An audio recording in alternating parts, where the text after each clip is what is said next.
కనీసం వయసుకు కూడా గౌరవం ఇవ్వాలి అన్న పరిస్థితి కూడా అతనికి లేదా? 4 సార్లు సీఎం చేసిన వ్యక్తి, ఇంచుమించు తండ్రి వయసుతో సమకాలికులు, అటువంటి వ్యక్తి గురించి మాట్లాడతారేంటి? ఈ రోజు చావు పుట్టకలు అనేవి మీరో నేనో చెప్తే వచ్చేది కాదు కదా.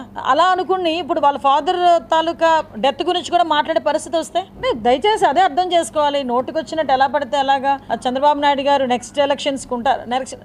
ఏమనుకోద్ది మాట అంట.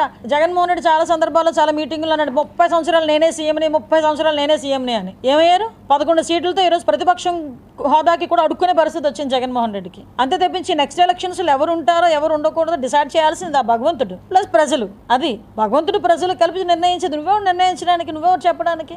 ఈ రోజు కృష్ణారామ అనుకున్న వయసులో మాట్లాడుతున్నారు. ఈ రోజు బయటికి రమ్మడబ్బా. ఒకసారి బయటకు వచ్చి జనాలను చూడండి. ఎప్పుడు చూడు పరదాల మాటలన్నా అలా ఉండిపోవడం కాదు కదా. ఈరోజు బయటకు వచ్చి 24 గంటల్లో సుమారుగా 18 గంటలు అల్లు పెరగకుండా ఈ రాష్ట్రం గురించి కష్టపడతా ఉంటే అటువంటి వ్యక్తిని చూసి చాలా మంది మేము నేర్చుకుంటున్నామని ప్రపంచ దేశాల్లో ఉన్న రాజకీయ నాయకులందరూ మాట్లాడుతూ ఉంటే నీ పక్కన ఉండి కనీసం దాన్ని నేర్చుకోకపోవడం పక్కన పెడితే అతని గురించి ఇంత నిచాతి నిచంగా మాట్లాడుతున్నావే జగన్మోహన్ రెడ్డి, ఇంకా బుద్ధి రాలేదా? నేను ఎందుకు ఈ మాట మాట్లాడుతున్నానంటే నువ్వు అధికారంలో ఉన్నప్పుడు ఏది టచ్ చేయకూడదు అదే టచ్ చేసావు. చంద్రబాబు నాయుడు గారిని టచ్ చేయకూడదు, ఆ రోజు టచ్ చేసావు, 11 వేట్లకు దిగిపోయావు.